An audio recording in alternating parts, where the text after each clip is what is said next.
여러분 안녕하십니까? 문재인 주사파 정권 5년 동안 문재인이가 북괴 김정은, 김여정의 수석 대변인 역할을 얼마나 잘 수행을 했습니까? 문재인과 김정은이가 맺었던 9.19 남북 군사 합의로 대한민국의 국방을 얼마나 바닥으로 내팽개쳤습니까? 또한 문재인이는 중국은 이 높은 산봉우리이며 한국은 작은 산봉우리, 중국 시진핑의 1대1로를 함께하겠다라며 만든 정책이 신남방 정책이었으며 문재인의 5년 친중 정책으로 한마디로 굴욕적인 5년이었다라고 해도 과언이 아니죠. 자, 지금 현재 윤석열 대통령이 청와대 갔으면 진짜로 큰일 날 뻔했습니다. 동아일보가 문재인과 박지원이를 박살을 냈으며 중국이 청와대와 외교부를 해킹한 소식을 상세하게 전했습니다. 되돌아보면 윤석열 대통령이 탄생되지 않고 이재명, 전과사범 이재명이 됐으면 대한민국 어떻게 될 뻔했습니까? 정성산TV 좋아요, 구독, 알림은 큰 힘이 되겠습니다. 문재인이 친중 굴욕 외교할 때 중국 청와대 외교부 해킹, 박지원 국정원장 해킹 주체로 중국 국가안전부 특정하고도 비공개, 외교부 지난해 1월 4.5GB 이메일 외부에 유출, 국가정보원이 문재인 정부 시절인 지난해 1월 외교부를 해킹해 4.5GB 분량의 이메일을 해킹한 주체로 중국의 국정원 격인 중국 국가안전부 MSS를 지목한 것으로 전해졌습니다. 또한 문재인 집권 시절인 지난해 1월 청와대를 해킹해 국방 비밀을 빼나간 것도 박지원 전 국정원장은 알고 있었음에도 불구하고 대놓고 속였다라고 동아일보는 강조하고 있습니다. 정치권에서는 진짜 윤석열 대통령이 청와대에 들어갔으면 큰일 날 뻔했으며 이러한 연장선상에서 문재인 전 정권이 청와대에 어떻게 이 해킹하도록 놔둔 것은 아닌지 되돌아봐야 한다라며 윤석열 대통령이 청와대에 가지 않은 것은 신의 한 수다라는 소식들이 쏟아져 나오고 있습니다. 임 수석 외교부 대변인은 정례 브리핑에서 지난해 1월 경로가 확인되지 않은 해킹 공격이 있었고 외교부 이메일 스팸 차단 시스템에 저장됐던 일부 자료와 파일 등 약 4.5GB 정도 되는 분량이 해킹된 바 있다라고 밝혔습니다.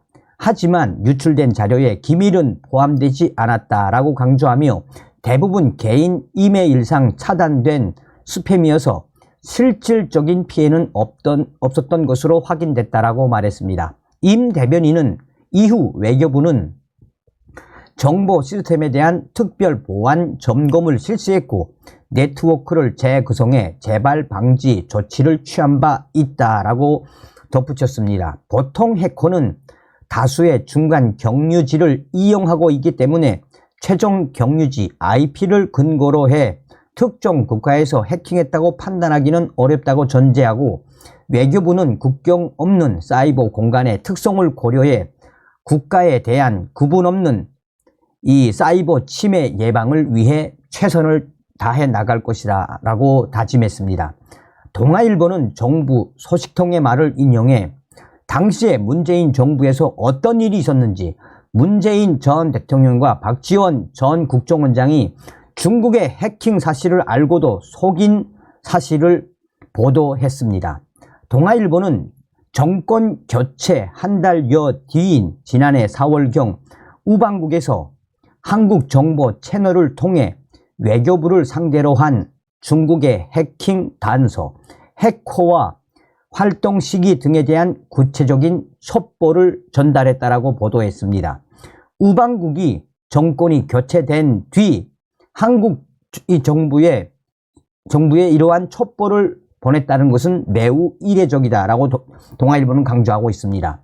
동아일보는 첩보에 중국 국가안전부가 문재인 정부 시절이던 지난해 1월 당시 청와대 전산망에 침투해 국방 정보를 빼내고 정보 수집을 시도한 구체적인 정황, 유출된 외교부 이메일, 중국 해커들과 이들의 활동 지역과 위치 등 구체적 정보도 포함된 것으로 확인됐다라고 전했습니다.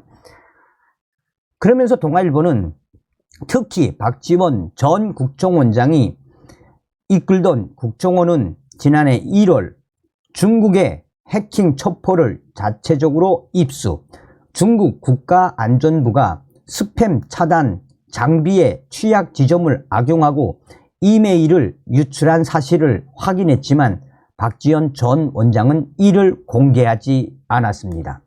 대놓고 문재인 전 정부와 박지원 전 원장이 우리 국민들을 속인 것입니다.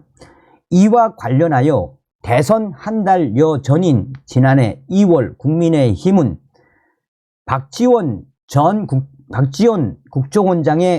국정원이 대선을 앞두고 메인 서버를 교체해 국내 공작 관련 증거를 인멸하려 하고 있다라며 서버 교체 중단을 요구한 바 있습니다.